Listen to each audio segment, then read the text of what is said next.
নমস্কাৰ, মই নিৰুতাতে স্বাগতম জনাইছোঁ আমাৰ চেনেল মেথ চেনেললৈ। আজি আমি শিকিম তৃতীয় আৰু চতুৰ্থ বৰ্গৰ বাবে বিভিন্ন ধৰণৰ সঠিক অতি সহজতে আমি কৰিম কেলকুলেশ্যন। আহকচোন বাৰু আজি ভিডিঅ'টো ষ্টাৰ্ট কৰোঁ।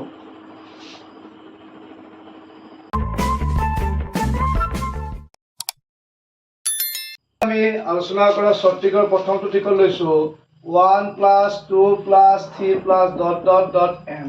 যেতিয়া আমি কিছুমান নাম্বাৰ চিৰিয়েলি প্লাছ কৰোঁ n টাৰ্মলৈ, তেতিয়া আমাৰ ফৰ্মুলা এটা আছে n × n + 1 / 2। তোমালোকক যদি কেতিয়াবা 1ৰ পৰা 100লৈ যোগ কৰিব দিয়ে, এই প্লাছটো সাধাৰণতে আমাৰ কি হয়, টান হ'ব, সময় বেছি প্ৰয়োজন হ'ব। টান নহ'লেও সময় বেছি প্ৰয়োজন হ'ব, কিন্তু আমি এটা সঠিক কৰিব পাৰিম। সেই সঠিকটোত আমি কেনেকৈ কৰিম, এই ফৰ্মুলাটো এপ্লাই কৰিম। আমি মনত ৰাখিব লাগিব যে চিৰিয়েলি নাম্বাৰ যদি আমি যোগ কৰিব লাগে, লাষ্টত যিটো টাৰ্ম থাকে সেই টাৰ্মটোৰ লগত আমি আকৌ এবাৰ এটা যোগ কৰি তাক পূৰণ কৰিম। 100 × 100ৰ লগত 1 প্লাছ কৰিলে আমাৰ কি হ'ব, 101 হ'ব। আৰু তাৰ লগত আমি কিহেৰে ডিভাইড কৰিম, তাক আমি 2ৰে ডিভাইড কৰিম। আমি 2ৰে ডিভাইড কৰাৰ পিছত কি কৰিব লাগিব, 2ৰে 100ক কেনসেল কৰিলে আমাৰ কিমান টাইম যাব, 50 টাইম যাব। আৰু এই 50টোক আমি 101ৰ লগত পূৰণ কৰিম। পূৰণ কৰিলে 5 1 জাৰ 5, 5 0 জাৰ 0, 5 1 জাৰ 5, আৰু লাষ্টত আমাৰ কোন কি হইব, 0। এটা চাওক কিমান সঠিক আমি অংকটো কৰিব পাৰো। আমি কি শিকিলো যে চিৰিয়েলি থকা নাম্বাৰ বিলাকক যদি আমি যোগ কৰিবলগীয়া হয়, আমি কি লিখিম, লাষ্টৰ নাম্বাৰটো লিখিম, লিখি তাৰ লগত এটা যোগ কৰি পেলাই আমি কি কৰিম, পূৰণ কৰিম। পূৰণ কৰি তাক আমি কিহেৰে হৰণ কৰিম, 2ৰে হৰণ কৰিম। আৰু 2ৰে হৰণ কৰাৰ পিছত মই 2ৰে 100 কাটিলে কিমান বাৰ গৈছে, 50 বাৰ। নেক্সট 50টো আমি 101ৰ লগত পূৰণ কৰিছো। পূৰণ কৰা আমি আনসাৰ কি পাইছো, 5050। আমি বাৰু আৰু এটা টেষ্ট কৰি চাইছো। আমিতো সহজ নাম্বাৰ চালো যে আমি 1ৰ পৰা 20লে প্লাছ কৰিম। 20লে প্লাছ কৰিলে আগৰটোৰ দৰে আমাৰ ফৰ্মুলাৰ ওপৰত কি আহিব, তোমালোকৰ 20 আহিব, ইনটু এটা যোগ কৰিম, 20ৰ লগত 1 প্লাছ কৰিলে কি হ'ব, 21। কিহেৰে হৰণ কৰিম, 2ৰে হৰণ কৰিম। নেক্সট আমি কি কৰিব লাগিব, 2ৰে ইয়াক ডিভাইড কৰিলে কিমান টাইম যাব, 10 টাইম। আৰু 10ৰ লগত 21 পূৰণ কৰিলে তোমালোকৰ কি হ'ব, 21ৰ পিছত এটা 0 হ'ব। একেবাৰে ইজি, সঠিক মনত ৰাখিবা যে চিৰিয়েলি থকা নাম্বাৰ প্লাছ কৰিলে কি ফৰ্মুলা হয়, n × n + 1। যিটো লাষ্টৰ টাৰ্ম তাক n ধৰা হয়, তাৰ লগত 1 যোগ কৰিম, যোগ কৰি আমি কিহেৰে হৰণ কৰিম, 2ৰে হৰণ কৰিম। আমি আগবাঢ়িম নেক্সট এডিটি কৰিলে। এইবাৰ আমি চাম, প্ৰথমবাৰ আমি চিৰিয়েলি থকা সকলো নাম্বাৰ চালো। এইবাৰ চাম আমি অকল অযুগ্ম সংখ্যাবিলাক। অযুগ্ম সংখ্যা কোনবিলাক হয়, 1 + 3 + 5 + ... আমাক চাব দিয়া টাৰ্মটো ইয়াত দিয়া আছে তোমালোকৰ n twice n - 1 হ'ব। আৰু তেতিয়া আমি ইয়াৰ ভ্যালুটো কি লিখিব পাৰো, n²। ইয়াৰ ৰিজাল্টটো আমাৰ কিমান আহিব, n² এইটো আমাৰ ফৰ্মুলা। এতিয়া আমাক যদি প্লাছ কৰিব দিয়ে 1 + 3 + ... 29 দিছে। আমাক যদি 1ৰ পৰা 29 লৈ প্লাছ কৰিব দিয়ে, তেতিয়া আমি এইটো ক্ষেত্ৰত কি মন দিব লাগিব, ইয়াত আমাৰ কিমানটা নাম্বাৰ আছে, ইয়াত কিন্তু আমাৰ 19টা নাম্বাৰ নাই। কিয় নাই, আমি নাম্বাৰ বিলাক কি কৰিছো, এটা গেপ এৰি গৈছো। তো তেতিয়া আমি চাম যে আমাৰ ইয়াত কিমানটা নাম্বাৰ আছে। আমি গম পাইছো যে ইয়াত আমাৰ কেইটা নাম্বাৰ আছে, 10টা নাম্বাৰ আছে।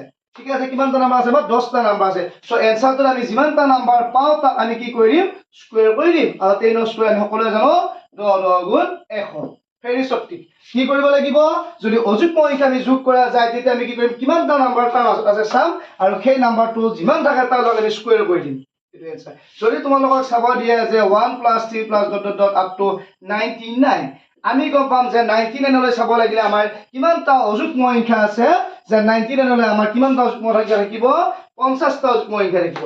আমি কি গম পাব পাৰো, অযুগ্মৰ ক্ষেত্ৰত তাৰ লগত এটা যোগ কৰি 2ৰে হৰণ কৰি দিম। 19ৰ লগত 1 যোগ কৰিলে 20 হ'ব, 20ক 2ৰে হৰণ কৰিলে কিমান পাম আমি, 10।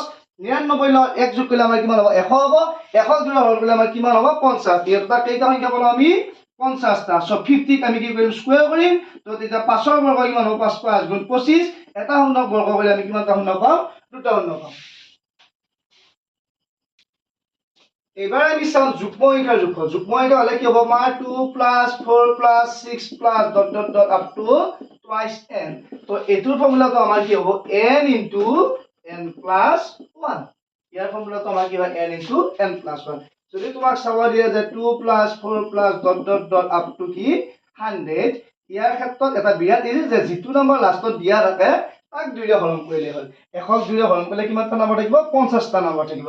সো আমাৰ ৰিজাল্টত কি লিখিব লাগিব, 50ৰ লগত এটা যোগ কৰিম। কিমান হ'ব, 1 যোগ কৰিলে 51, আৰু ইহঁত দুটা আমি কি কৰিম পূৰণ কৰিম পূৰণ কৰিলে আমাৰ কিমান পোৱা যাব এতিয়া 1 5 জাৰ 5 5 5 জাৰ 25 পিছত কি হ'ব তোমালোকৰ এটা 0 এইটো হ'ল আমাৰ ঠিক যে আমি কি শিকিলো যে সিৰিয়েলি নাম্বাৰ বিলাক যদি আমি যোগ কৰিবলগীয়া হয় তেতিয়া আমি কি কৰিম যিমানটো লাষ্টত পাম তাৰ লগত আমি এক এটা যোগ কৰি লম যোগ কৰি কি কৰি পূৰণ কৰি কিহেৰে হৰণ কৰিম 2 ৰে হৰণ কৰিম আকৌ যদি অযুগ্ম সংখ্যাৰ ক্ষেত্ৰত পাও তেতিয়া সিহঁতৰ মাজত কিমানটা সংখ্যা আছে আমি উলিয়াম আৰু কিমানটা সংখ্যা উলিয়াবৰ কাৰণে আমি কি ঠিক ব্যৱহাৰ কৰিম এই লাষ্টৰ নাম্বাৰটোত যদি তোমাৰ 19 থাকে তাৰ লগত এক এটা যোগ কৰি 2 ৰে হৰণ কৰিম 20 2 ৰে 10 মানে তাত কিমানটা নাম্বাৰ থাকিব তোমালোকৰ 10টা নাম্বাৰ থাকিব আৰু যুগ্ম সংখ্যাৰ ক্ষেত্ৰত আমি কি কৰিম যেটো লাষ্টত নাম্বাৰ দিয়া থাকে তাক 2 ৰে হৰণ কৰি আমি ডাইৰেক্ট উলিয়াব পাৰিম 100 2 ৰে হৰণ কৰিলে 50 আমি গম পালো যে ইয়াত কিমানটা সংখ্যা আছে 50টা সংখ্যা আছে সো 50ৰ লগত মই যেতিয়া এক এটা যোগ কৰিম 51 পাম আৰু তাক পূৰণ কৰি উঠিবলৈ আমি কি পালো 2550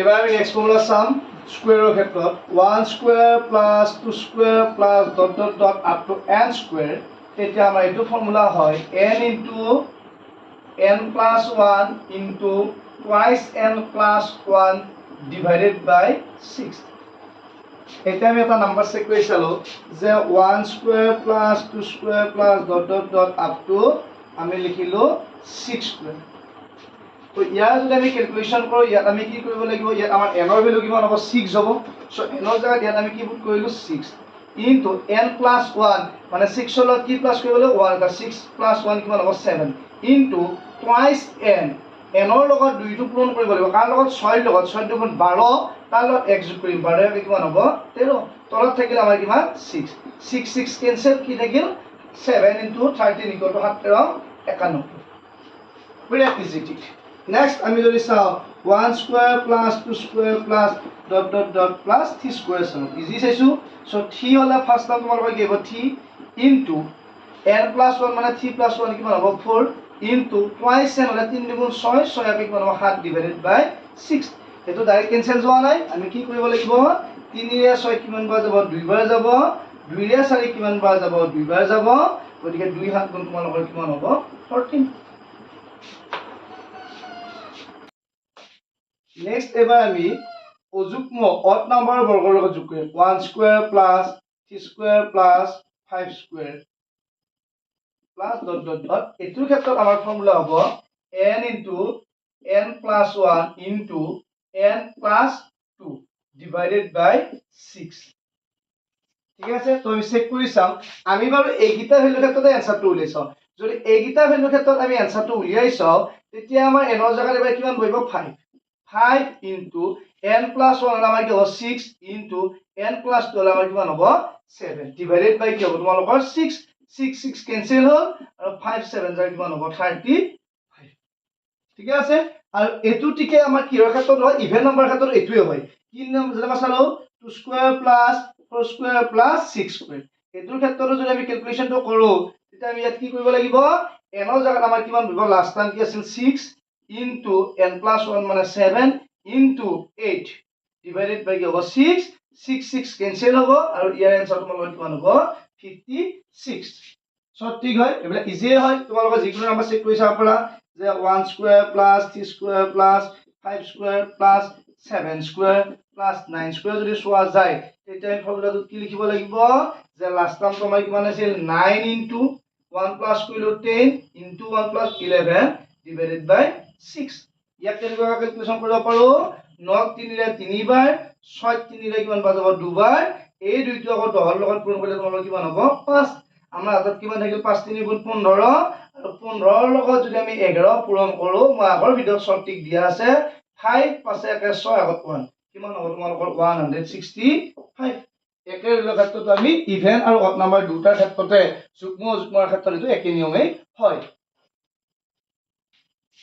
এবাৰ আমি সাম লাস্টিক এটা আছে কিউবৰ ক্ষেত্ৰত কি হ'ব 1 cube plus 2 cube plus dot dot dot plus n cube তেতিয়া আমাৰ ফৰ্মুলাটো হয় n into n plus 1 divided by 2 whole square ঠিক আছে তো আমাক যদি ইয়াত কি হলে প্লাস কৰিব দিছে 1 cube plus 2 cube plus dot dot dot plus up to 6 cube লৈ ল'ব দিলে তো তেতিয়া আমি ইয়াত কি কৰিব লাগিব ফাৰ্স্ট ইয়াত আমি লিখিম যে n ৰ জায়গাত আমাৰ কিমান থাকিব 6 ইনটু n প্লাস 1 মানে হ'ব 6 হলো 1 প্লাস কৰিলে আমাৰ কিমান হ'ব 7 ডিভাইডেড বাই কি দিয়া আছে আমাৰ 2 ইনটু তোমালোকৰ কি হ'ব হোল স্কয়াৰ নেক্সট আমি কি কৰিম 2 ৰে 6 হৰণ কৰিলে কিমান হ'ব 3 বাৰ সো আমাৰ ইয়াত 3 7 গুণ কিমান হ'ব 21 আমি 21 ক কি কৰিম স্কয়াৰ কৰিম আৰু 21 ৰ স্কয়াৰ তো আমাৰ কিমান হ'ব 441 আমি 21 ৰ স্কয়াৰ কৰিম কেনেকৈ কৰিব সব ঠিক আছে যে 1 ক স্কয়াৰ কৰিলে আমি কি লিখিব পাৰো 1 লিখিব পাৰো ইহৰ দুটা আমি পূৰণ কৰিম 2 গুণ 2 ইয়াৰ আকৌ এটা 2 পূৰণ কৰিম 2 গুণ 4